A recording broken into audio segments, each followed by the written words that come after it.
Assalamualaikum warahmatullahi wabarakatuh. Perkenalkan, nama saya Vina Novitasari. Di sini saya akan menjelaskan tentang demokrasi. Apa sih itu demokrasi? Demokrasi berasal dari bahasa Yunani, yaitu demokratia, yang berarti kekuasaan rakyat. Demokrasi berasal dari kata demos dan kratos. Demos yang memiliki arti rakyat dan kratos yang memiliki arti kekuasaan. Menurut Kamus Besar Bahasa Indonesia, demokrasi adalah gagasan atau pandangan hidup yang mengutamakan persamaan hak dan kewajiban serta perlakuan yang sama bagi semua warga negara. Prinsip demokrasi. Prinsip demokrasi dibedakan menjadi dua, yaitu yang pertama, prinsip demokrasi sebagai sistem politik. 1. Pembagian kekuasaan legislatif, yudikatif, dan eksekutif. Yang kedua, pemerintahan konstitusional. Yang ketiga, partai politik lebih dari satu dan mampu melaksanakan fungsinya. Yang keempat, persatuan yang bebas. Yang kelima, pelindungan terhadap hak asasi manusia. Yang keenam, pengawasan terhadap administrasi negara. Yang ketujuh, peradilan yang bebas dan tidak memihak. Yang kedelapan, pemerintahan yang diskusi. Yang kesembilan, pemilihan umum yang bebas. Yang kesepuluh, pemerintahan berdasarkan hukum. 2. Prinsip non-demokrasi atau kediktatoran. 1. Permusatan kekuasaan.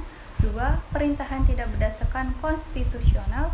3. Rule of power. 4. Pembentukan pemerintahan tidak berdasarkan musyawarah tetapi melalui dekret. 5. Pemilihan umum yang tidak demokrasi. 6. Manajemen dan kepemimpinan yang tertutup dan tidak bertanggung jawab. 7. Tidak ada dan atau dibatasinya kebebasan berpendapat, berbicara, dan kebebasan persatuan. 8. Penyelesaian perpecahan atau perbedaan dengan cara kekerasan dan penggunaan paksaan. 9. Tidak ada pelindungan terhadap hak asasi manusia, bahkan sering terjadi pelanggaran hak asasi manusia. 10.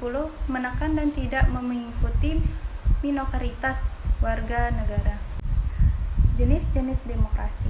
Demokrasi memiliki banyak jenisnya. Berikut beberapa jenis dari demokrasi.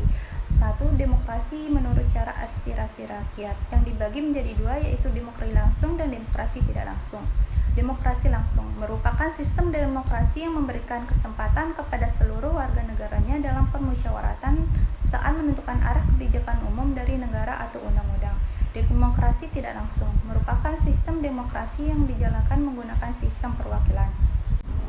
2. Demokrasi berdasarkan prinsip ideologi.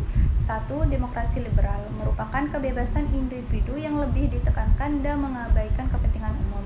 Kedua, demokrasi rakyat merupakan demokrasi yang didasarkan pada paham sosialisme dan komunisme dan lebih mengutamakan kepentingan umum atau negara. 3. Demokrasi Pancasila merupakan demokrasi yang ada di Indonesia, bersumberkan pada nilai sosial budaya bangsa serta berdasarkan musyawarah mufakat dengan memprioritaskan kepentingan seluruh masyarakat atau warga negara. Demokrasi Pancasila fokus pada kepentingan dan aspirasi serta hati nurani rakyat. Sampai saat ini, Indonesia menganut demokrasi Pancasila yang bersumber pada falsafah Pancasila. Ciri-ciri demokrasi. 1. Pemerintahan didasarkan kehendak dan kepentingan semua rakyat. 2. Ciri konstitusional. 3. Ciri perwakilan. 4. Ciri pemilihan umum. 5. Ciri kepartaian.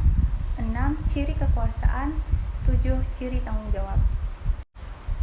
Contoh demokrasi. Yang pertama, berlaku adil kepada semua anggota keluarga.